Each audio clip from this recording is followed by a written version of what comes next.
Greetings, my sports to the bone people. Back at it again, my viewers and subscribers. Yes, man. I tell you, my people, why the IPL, it just keeps on giving. Yeah, man. So, I was taking a look at the RCB versus Kolkata Knight Riders game earlier today. And we saw Sunil Narine, Andre Russell, and Alzarri Joseph in action. I tell you, my people, it was a rough day for Alzarri Joseph once again. Narine and Russell ending up on the winning side. Gonna talk about it a little bit. Gonna talk about Joseph's bowling and a couple of other things. So let's give a listening ear until the end and let me know what you all think in the comment section. Alright, my people, so the RCB team, they got off to a good start batting first with Kolkata Knight Riders winning the toss. Virat Kohli at the top of the order, he was very good. He actually scored, he got 80, you understand, he got 83 not out. They posted 182 for 6. I think it was that they got 182 for 6. Right? Andre Russell, he was very, very good with the ball. He bowled his 4 overs, picked up 2 for 29. Yeah, man, Russell bowled pretty well. Sunil Narine took a little bit of beating, but he gave it back when it was his time to bat. He actually picked up the man of the match because of his batting, so we'll touch on that also.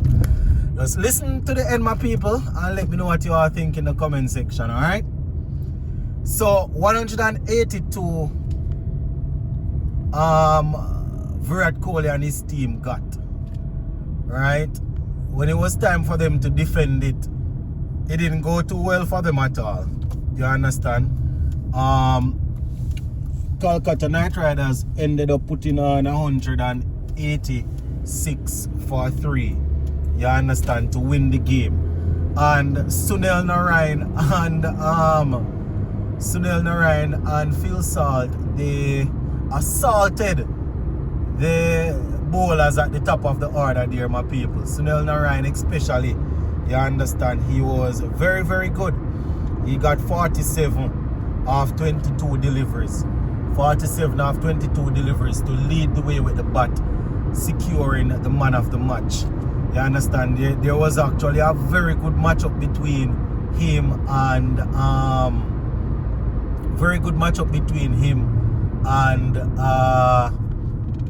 Alzarri Joseph.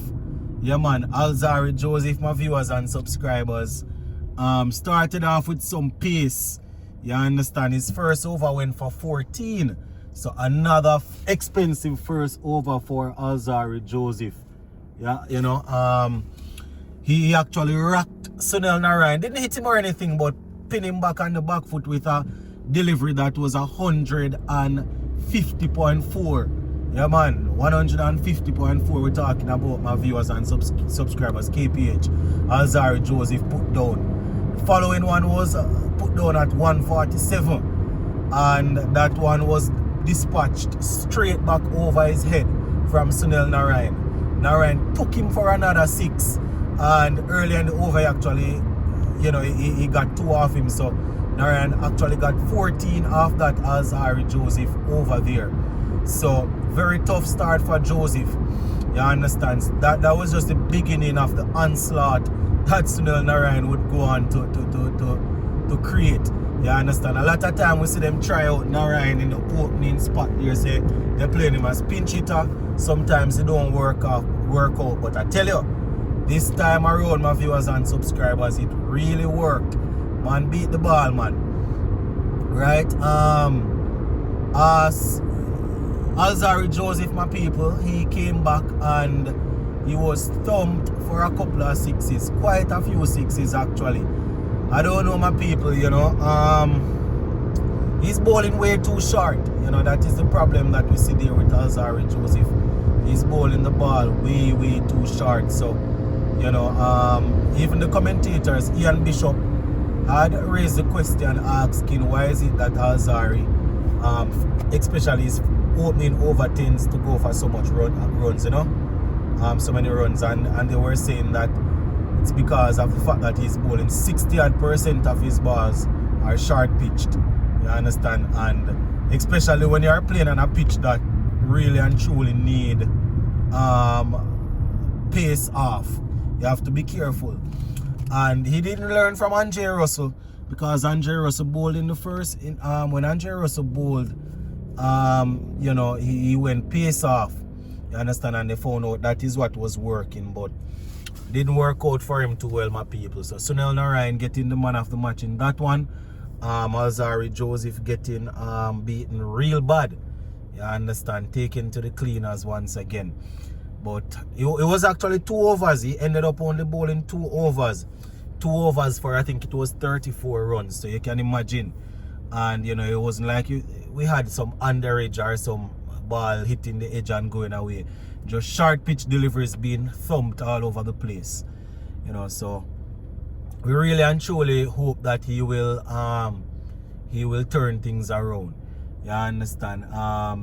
If we switch away from the IPL a little bit and talk about our West Indies team, you understand, Joseph, he has been on the scene for a while now in terms of our T20, ODIs and Test cricket, playing a lot of games, and you know, he's expected to do a lot of the pace work for us in the upcoming World Cup. I see where some people saying that the easiest decision is to leave him out. You understand? But I don't know if we have the luxury to do that. Definitely can't go around leaking runs like that. You understand? But going to be interesting to see how things play out, my people. You understand? Going to be interesting to see how things play out. You know, sometimes you have to be careful as a pacer. You know, some people saying that he's tired because he's playing a lot of cricket. But at the end of the day, you understand, a man is a professional cricketer and he's playing, so simple means he's fit and, you know, thinks that he can go. So, you know, I always say that I want to see my players turn it around, you know. So I definitely want to see Alzarri turn things around and get it up and running once again. You understand? He's not the only one. He's not the only one. We see Mitchell start getting thumped also. But obviously I'm going to zoom in on our player, because, you know, he's the one that I am looking forward to seeing doing great things for us. You understand? He's the one that I'm looking forward to seeing in our T20 World Cup side. You know, it's not that we are tearing him down and saying that he's the only one going for runs and all of that.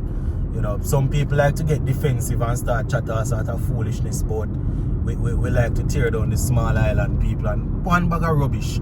But you know, Alzarri, when I talk about the other guys that are getting hit, those guys aren't playing for West Indies. So I am watching the IPL to see if our players can pick up some form and get themselves together. So when it's time for them to put on the maroon color, they are up and running. You understand? So that is what I am looking forward. I'm looking out for. So, you know, really and truly want to see Alzarri picking things up again and getting back to his best. You know, so.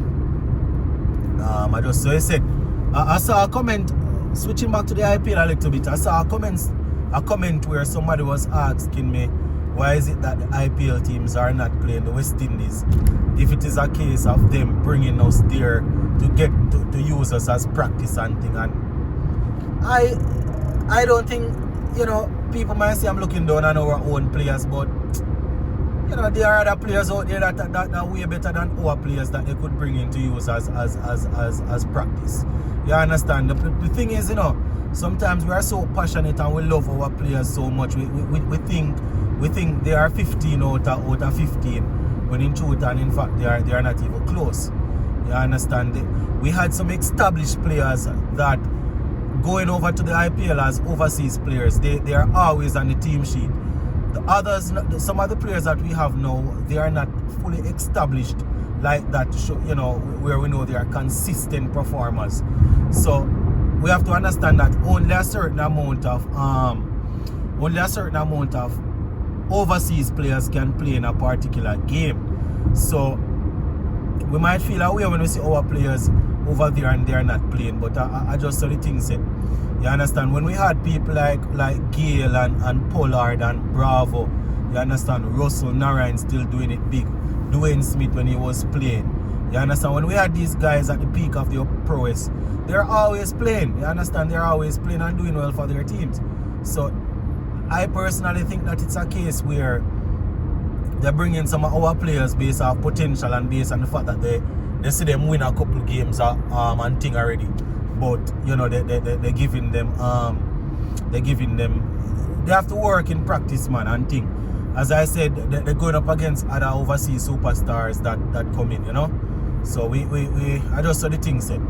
Let me know what y'all think, my people. Do y'all think that they are trying to use us, or I just saw the thing said? Let me know, my people. Big up.